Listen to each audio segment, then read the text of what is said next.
नमस्कार साथियों, स्वागत है आपका बीएचयू बीएचटी चैनल में। तो हम लोगों ने कल हिंदी साहित्य का इतिहास, जिसका कोड है BAH 222, उसके सभी वन लाइनर क्वेश्चंस को देख लिया था। अब आपका जो दूसरा सब्जेक्ट है हिंदी भाषा का इतिहास, जिसका कोड है BAH 221, ठीक है। इसके सभी जितने भी PYQ हैं, लगभग 90 प्लस क्वेश्चंस हम लोग यहाँ पे करेंगे। इन सभी प्रश्नों को आप अच्छे से पढ़िएगा और इन सभी प्रश्नों से आपके 8 से 9 क्वेश्चन तो पक्का ही आ जाएंगे, ठीक है, क्योंकि रिपीट ही होते हैं सभी PYQ में वन लाइनर क्वेश्चन। तो आइए प्रारंभ करते हैं। 2011-12 का प्रश्न पत्र है, इसमें जो प्रश्न पूछे गए हैं आइए उनको देखते हैं। सूरसागर किस भाषा की रचना है? ठीक है, तो सूरसागर सूरदास जी ने लिखी है, ठीक है, और सूरदास जी ब्रज भाषा में अपना काव्य लिखते हैं। अवधी के दो प्रमुख ग्रंथों के नाम बताइए। तो अवधी भाषा के प्रमुख ग्रंथों में एक तो तुलसीदास जी का रामचरितमानस हो जाएगा और एक मलिक मोहम्मद जैसी जी की पद्मावत हो जाएगी, ठीक है। विद्यापति के पद किस बोली में रचित हैं? तो मैंने आप लोगों को आदिकाल पढ़ाया है, उसमें विद्यापति को भी पढ़ाया है। तो विद्यापति ने मुख्य रूप से संस्कृत, अवहट और मैथिली में 3 भाषाओं में अपने काव्य की रचना की है। जो इनके पद हैं, जो पदावली है, वो मैथिली भाषा में लिखी गई है। खड़ी बोली कहाँ बोली जाती है? खड़ी बोली दिल्ली, पश्चिमी उत्तर प्रदेश के ग्रामीण क्षेत्रों में, उत्तराखंड और हरियाणा, ठीक है, ये जो प्रमुख स्थान है जहाँ पे खड़ी बोली बोली जाती है। बुंदेलखंडी का क्षेत्र कहाँ है? इसका क्षेत्र मध्य प्रदेश और उत्तर प्रदेश में है। झांसी, उरई, जालौन, हमीरपुर, ग्वालियर, ओरछा, छतरपुर, होशंगाबाद, भोपाल के कुछ भागों में यह बोली बोली जाती है। संपर्क भाषा किसे कहते हैं? उस भाषा को संपर्क भाषा कहते हैं जो किसी क्षेत्र में सामान्य रूप से किसी भी दो ऐसे व्यक्तियों के बीच प्रयोग हो जिनकी मातृभाषाएं अलग हैं। इसे कई भाषाओं में लिंगुआ फ्रैंका भी कहते हैं। इसे सेतु भाषा, व्यापार भाषा, सामान्य भाषा या वाहन भाषा कहते हैं। मान लीजिए कोई दो क्षेत्र हैं, जिन क्षेत्रों के व्यक्ति जो हैं उनकी भाषा अलग अलग है, ठीक है, तो एक कोई ऐसी भाषा है जो थोड़ा बहुत दोनों व्यक्ति जानते हैं, उसे ही संपर्क भाषा कहते हैं। जब देश में राष्ट्रीय आंदोलन हो रहा था, स्वतंत्रता प्राप्ति के लिए आंदोलन हो रहे थे, तो इस रूप में संपर्क भाषा के रूप में हिंदी भाषा सामने आई थी। मातृभाषा किसे कहते हैं? जन्म लेने के बाद मानव जो प्रथम भाषा सीखता है उसे उसकी मातृभाषा कहते हैं। मातृभाषा किसी भी व्यक्ति की सामाजिक एवं भाषाई पहचान होती है। ये सभी डिफिनेशंस आप याद कर लीजिएगा क्योंकि ये ज्यादा पूछते हैं। उर्दू का शाब्दिक अर्थ क्या है? उर्दू शब्द तुर्की भाषा से लिया गया है, जिसका शाब्दिक अर्थ होता है शाही शिविर या खेमा। बनारस में कौन सी बोली बोली जाती है? आप लोग बनारस में रहते हैं, अभी तो रहते ही हैं क्योंकि पढ़ाई के लिए। तो यहाँ देखिए भोजपुरी तो बोली ही जाती है, पर एक विशेष प्रकार की भोजपुरी बोली जाती है जिसे काशिका भोजपुरी कहते हैं। भोजपुरी भारत से बाहर कहाँ बोली जाती है? भोजपुरी भाषा जो है वो फिजी, नेपाल की संवैधानिक भाषाओं में से एक है, ठीक है। इसे Mauritius, Fiji, Guyana, Suriname, Singapore, उत्तर अमेरिका और लैटिन अमेरिका में भी बोला जाता है, ठीक है। तो अब ये प्रश्न पत्र हो गया। अब 2012-13 का प्रश्न पत्र है। देखिए फिर से वही प्रश्न रिपीट हुआ है। विद्यापति की पदावली किस भाषा में रची गई है? ठीक है, तो ये सभी प्रश्न आप लोग कर लेंगे तो लगभग सारे क्वेश्चन इसी में से आ जाएंगे। और यदि आपके 10 क्वेश्चन सही हैं जो वन लाइनर हैं, तो जो टीचर होता है, जो कॉपी चेक करता है, वो सामान्यतः इन्हीं प्रश्नों के आधार पे आपकी उत्तर पुस्तिका को पुनर्मूल्यांकन करता है एक प्रकार से, क्योंकि अब किसी भी टीचर या प्रोफेसर के पास इतना समय नहीं है कि आपके एक एक प्रश्नों को वो जान सके। तो प्रश्न है विद्यापति की पदावली, मैंने अभी बताया मैथिली भाषा में लिखी गई। रामचरितमानस किस भाषा में रचित है? तो यह अवधी भाषा में रचित है, तुलसीदास जी ने लिखा है। दो प्रमुख मध्यकालीन आर्य भाषाओं के नाम लिखिए। मध्यकालीन आर्य भाषाओं में पाली, प्राकृत, अपभ्रंश आती है ना। और प्राचीन में देखा जाए तो वहां पे संस्कृत आती है। संस्कृत के 2 भाग हैं, वैदिक संस्कृत, लौकिक संस्कृत। तो ये हो जाएगा। फिर ब्रज भाषा कहाँ बोली जाती है? पश्चिमी उत्तर प्रदेश एवं उत्तराखंड तथा हरियाणा, राजस्थान और मध्य प्रदेश के कुछ जनपदों में बोली जाती है। मुख्यतः यह आगरा, मथुरा, अलीगढ़, धौलपुर आदि स्थानों पर बोली जाती है।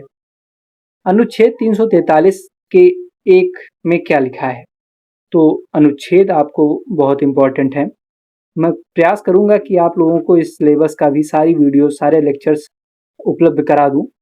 21 के बाद मैं 22 से सारे वीडियोस आपको पढ़ाने लगूंगा, और ज़्यादा सिलेबस है नहीं, जितने भी पीवाईक्यू हैं मैं वो सारे पीवाईक्यू आपको करा दूंगा, और उसी से सभी क्वेश्चन आ भी जाएंगे। और हो सकेगा तो मैं आप लोगों के लिए एक मॉडल पेपर भी तैयार कर दूंगा और उसको सॉल्व भी करा दूंगा। ठीक है, तो अनुच्छेद 343 से लेके 351 तक आप लोगों को अनुच्छेद पढ़ने हैं। ठीक है, क्योंकि ये प्रश्न बहुत बार पूछा जाता है, तो ये मैं आप लोगों को पढ़ा दूंगा बाद में। तो इसमें क्या लिखा है 343 के 1 में कि संघ की राजभाषा हिंदी और लिपि देवनागरी होगी तथा संघ के शासकीय प्रयोजनों के लिए प्रयोग होने वाले अंकों का रूप भारतीय अंकों का अंतर्राष्ट्रीय रूप होगा। ठीक है, जो भारतीय अंक है, भारत में जो अंक पहले लिखे जाते थे वो आप लोग जानते ही होंगे, 1 2, वो दूसरी प्रकार से लिखे जाते थे, इसीलिए उन अंकों का प्रयोग ना होके अंतर्राष्ट्रीय रूप होगा, जो 1 2 3 4 जो लिखा जाता है वो। ठीक है, पूर्वी हिंदी की 2 बोलियों के नाम लिखिए। तो अवधी, बघेली, छत्तीसगढ़ी, ये पूर्वी हिंदी के अंतर्गत आते हैं। हिंदी की 2 भाषा वैज्ञानिकों के नाम लिखिए। तो एक तो भोलानाथ तिवारी जी हो गए, एक डॉक्टर नगेंद्र हो गए, एक डॉक्टर विक्रम सिंह भाटी हो गए। इस समय प्रकाशित होने वाले हिंदी की 2 साहित्यिक पत्रिकाओं के नाम लिखिए। इस समय भी, मतलब आज के समय भी वो पत्रिकाएं प्रकाशित हो रही हैं। तो उसमें हंस है, नया ज्ञानोदय है, नवनीत है, कथा देश है, तो ये सभी पत्रिकाएं हैं। मैथिली कहाँ बोली जाती है? बिहार तथा झारखंड के कुछ जिलों में बोली जाती है मैथिली, जैसे मुजफ्फरनगर, मधुबनी, दरभंगा, पूर्णिया, भागलपुर, उत्तर पूर्वी मुंगेर एवं नेपाल की तराई तक इस बोली जाने वाली भाषा को विस्तार है, मतलब ये भाषा इतने इतने जगहों पर बोली जाती है। कामायनी की रचना किस भाषा में हुई है? अब कामायनी किसकी रचना है, सबसे पहली तो ये बात है। तो ये जयशंकर प्रसाद जी की रचना है और 1936 ईस्वी में इसका प्रकाशन हुआ था। इसकी जो भाषा है वो साहित्यिक खड़ी बोली है। 2013-14 का प्रश्न पत्र देखेंगे। भोजपुरी का मुख्य क्षेत्र क्या है? मुख्यतः पश्चिमी बिहारी, पूर्वी उत्तर प्रदेश, उत्तरी झारखंड, बनारस, गाजीपुर, जौनपुर, गोरखपुर, देवरिया, आजमगढ़, बस्ती, साहाबा, चंपारण, छपरा आदि क्षेत्रों में यह बोली जो है मुख्य रूप से बोली जाती है। भाषा और समाज पुस्तक के लेखक कौन है? तो डॉक्टर रामविलास शर्मा जी हैं, वो उन्होंने ये पुस्तक लिखी है। अनुच्छेद 351 में क्या दर्ज है? तो आइए देखते हैं। संघ का यह कर्तव्य होगा कि वह हिंदी भाषा का प्रसार बढ़ाए, उसका विकास करे, ताकि वह भारत की सामाजिक संस्कृति के सभी तत्वों की अभिव्यक्ति का माध्यम बन सके और उसकी प्रकृति में हस्तक्षेप किए बिना हिंदुस्तानी के और 8वीं अनुसूची में बताई गई अन्य भाषाओं के प्रयुक्त रूप, शैली और पदों को आत्मसात करते हुए और जहां आवश्यक या वांछनीय हो वहां उसके शब्द भंडार के लिए मुख्यतः संस्कृत से और गौड़ता अन्य भाषाओं से शब्द ग्रहण करते हुए उसकी समृद्धि सुनिश्चित करे। तो इसमें प्रायः ये कहा गया है कि जो संघ है, जो राष्ट्र है, उसका एक कर्तव्य है कि हिंदी जो भाषा है उसका प्रसार बढ़ाए, ठीक, उसका विकास करे। जो भारतीय संस्कृति है, सब भाषाओं की अपनी अपनी बोली है, उसके कुछ शब्द हैं, उसके कुछ शब्दावलियां हैं, ठीक है, उनको अपनी भाषा में लाए। जैसे अंग्रेजी के कुछ शब्द हैं वो हिंदी में प्रचलित हो गए हैं, कुछ फारसी के भी शब्द हैं जो हिंदी में प्रचलित हो गए हैं, ठीक है। तो इस प्रकार वो इसकी शब्दावली का निर्माण करे और उसको प्रसार और विकास करे। राजभाषा का अर्थ बताइए। राजभाषा शब्द का तात्पर्य है राजा मतलब शासक अथवा राज्य मतलब सरकार द्वारा प्राधिकृत भाषा। भारतीय लोकतंत्र में शासन या सरकार का गठन संविधान की प्रक्रिया के अंतर्गत होता है, अतः दूसरे शब्दों में राजभाषा का तात्पर्य है संविधान द्वारा सरकारी कामकाज, प्रशासन, संसद और विधान मंडलों तथा न्यायिक कार्यकलापों के लिए स्वीकृत भाषा। तो राजभाषा का यह अर्थ होगा। भारत के बाहर 2 देशों के नाम बताइए जहां हिंदी बोली जाती है। तो पाकिस्तान हो गया, भूटान, नेपाल, श्रीलंका, बांग्लादेश, यहाँ कुछ मात्रा में हिंदी बोली जाती है। हिंदी की 2 पत्रिकाओं के नाम लिखिए। तो हंस हो जाएगा, कविवचन सुधा है, सरस्वती है, ठीक है, ये सारी पत्रिकाएं हैं। हंस का तो मुंशी प्रेमचंद जी ने किया था संपादन, कविवचन सुधा है जो भारतेंद्र हरिश्चंद्र जी की है, और सरस्वती तो महावीर प्रसाद द्विवेदी जी माने जाते हैं। राजस्थानी हिंदी की बोलियां कौन सी हैं? मारवाड़ी, जयपुरी या ढूंढानी, मेवाती और मालवी। तो ये राजस्थानी हिंदी की मुख्य बोलियां हैं। हिंदी भाषा के विकास से संबंधित 2 संस्थाएं बताइए। तो एक तो हिंदी नागरी प्रचारणी सभा हो जाएगी, जो कि यहाँ पे ही है, बनारस में ही है, मैदागिन के पास। दूसरी है अखिल भारतीय हिंदी संस्था। तीसरी है उत्तर प्रदेश हिंदी संस्थान और एक है अक्षरम। तो ये मुख्य संस्थाएं हैं। 2014-15 का प्रश्न पत्र देखते हैं। हिंदी की संविधान के किस अनुच्छेद में राजभाषा का दर्जा दिया गया है? तो भारतीय संविधान के अनुच्छेद 343 के प्रथम उसमें ये के अनुसार हिंदी हमारे देश की राजभाषा है। खड़ी बोली के किसी एक क्षेत्र का नाम बताइए। तो मेरठ, मुजफ्फरनगर, सहारनपुर, रामपुर, मुरादाबाद, ये सभी खड़ी बोली के प्रमुख क्षेत्र हैं। हिंदी शब्दानुशासन पुस्तक के लेखक कौन है? तो हिंदी शब्दानुशासन के लेखक जो हैं वो किशोरी दास बाजपेयी जी हैं। बिहारी हिंदी की किन्हीं दो बोलियों के नाम लिखिए। तो भोजपुरी, मगही, मैथिली, ये सभी बिहारी हिंदी की बोलियां हैं। नागरिक पिछाड़ी सभा कहाँ स्थित है? तो वाराणसी में है, मैदागिन के पास है। हिंदी दिवस किस तारीख को मनाया जाता है? तो 14 सितंबर को हिंदी दिवस मनाया जाता है। मध्यकालीन आर्य भाषा का क्या समय है? तो 500 ईसा पूर्व से लेके 1000 ईस्वी तक इसका समय माना जाता है। हम लोग विस्तार से इस पे पढ़ेंगे। जल्द ही इस पे मैं पूरी प्लेलिस्ट बना दूंगा जो आपके पेपर के लिए बहुत लाभकारी होगी। 2015-16 का प्रश्न पत्र देखते हैं। छत्तीसगढ़ी किस वर्ग की बोली है? ठीक है, तो ये पूर्वी हिंदी की बोली है। ग्रियर्सन का पूरा नाम सर जॉर्ज अब्राहम ग्रियर्सन। इन्होंने लिखा है the modern vernacular literature of northern Hindustan. ठीक है, ये एक इनका प्रमुख एक प्रकार से साहित्य इतिहास है। खड़ी बोली का केंद्र कहाँ है? खड़ी बोली का केंद्र कुरु जनपद अर्थात मेरठ, दिल्ली के आसपास का क्षेत्र है। अवधी पश्चिमी हिंदी की बोली है या नहीं? तो अवधी जो है वो पश्चिमी हिंदी की बोली नहीं है, वो पूर्वी हिंदी की बोली है। हिंदी के संयुक्त स्वरों के नाम लिखिए। तो हिंदी के जो संयुक्त स्वर हैं वो 5 हैं, जिसमें ए, आई, ओ, आओ और रिर ये आते हैं। ठीक है, तो ये 5 संयुक्त स्वर हैं। विद्यापति किस भाषा के कवि हैं? मैथिली भाषा के कवि हैं। भारत की प्रथम देश भाषा कौन सी है? तो पाली है। उर्दू किस लिपि में लिखी जाती है? तो उर्दू मुख्यतः नास्तालिक शैली में लिखी जाती है, जो फारसी अरबी लिपि का एक रूप है। अष्टाध्यायी के लेखक पाणिनि हैं, ये सब आप लोग तो जानते ही होंगे। 2016-17 का प्रश्न पत्र देखते हैं। कीर्तिलता की भाषा क्या है? तो अवहट्ट भाषा में कीर्तिलता लिखी है। और जो पदावली है कीर्तिलता किसकी है? विद्यापति की है।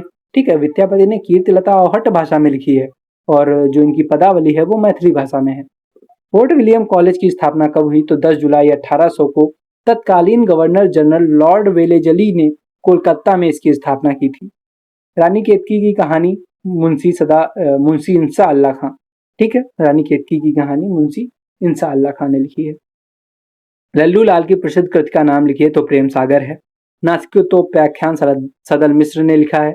संघ की राजभाषा हिंदी और लिपि देवनागरी होगी, या संविधान के किस अनुच्छेद में है? तो ये 343 के पहले भाग में है।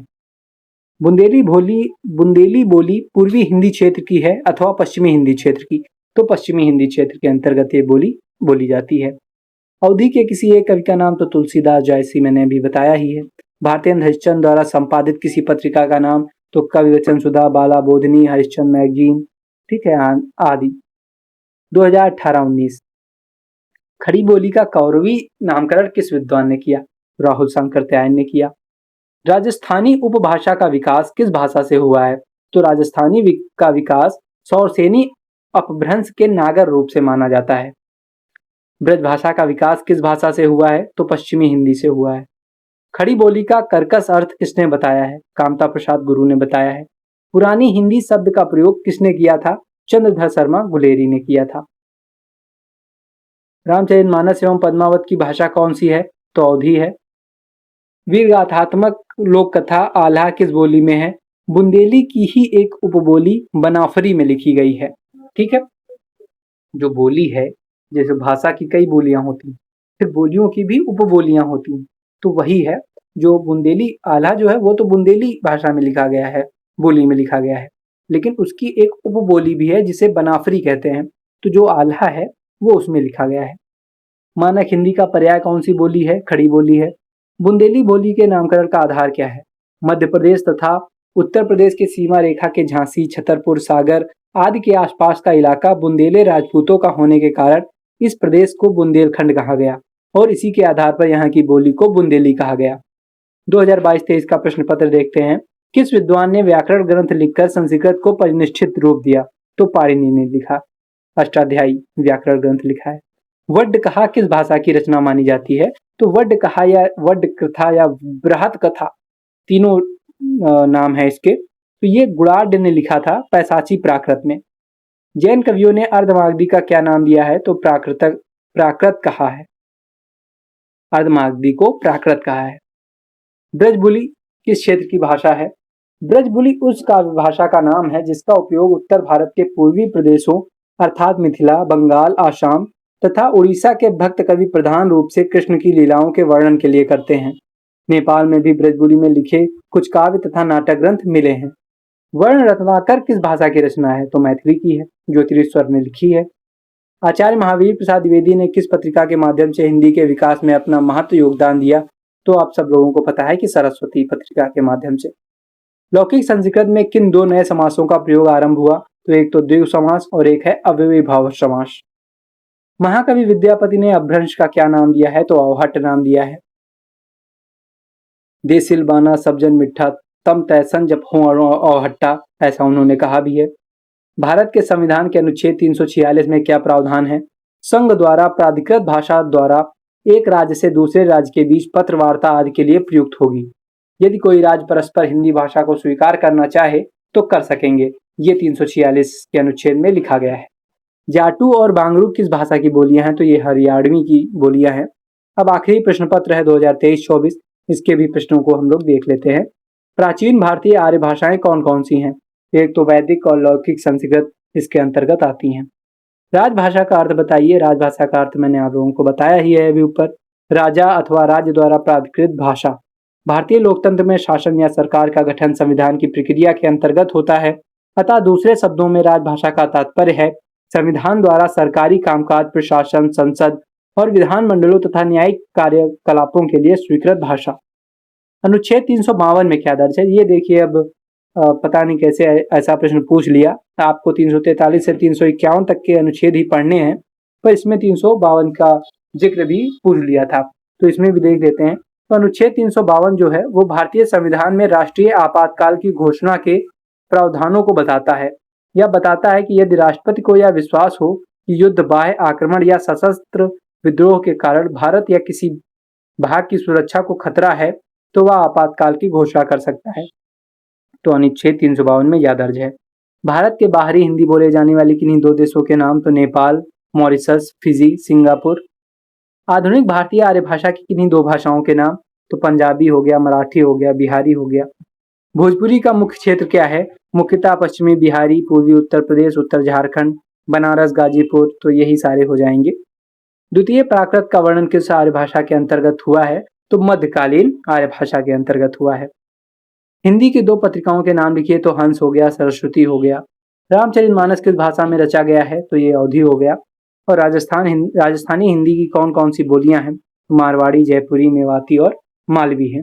तो इस प्रकार हम लोगों ने 90 से अधिक प्रश्नों को देखा, उनके उत्तरों को देखा। आप लोग इन सभी प्रश्नों को तैयार कर लीजिए, ठीक है। वीडियो को लाइक कीजिए और अपने दोस्तों के साथ शेयर भी कीजिए। मैं जल्द ही आप लोगों के लिए संपूर्ण पाठ्यक्रम की वीडियोस लाऊंगा। धन्यवाद।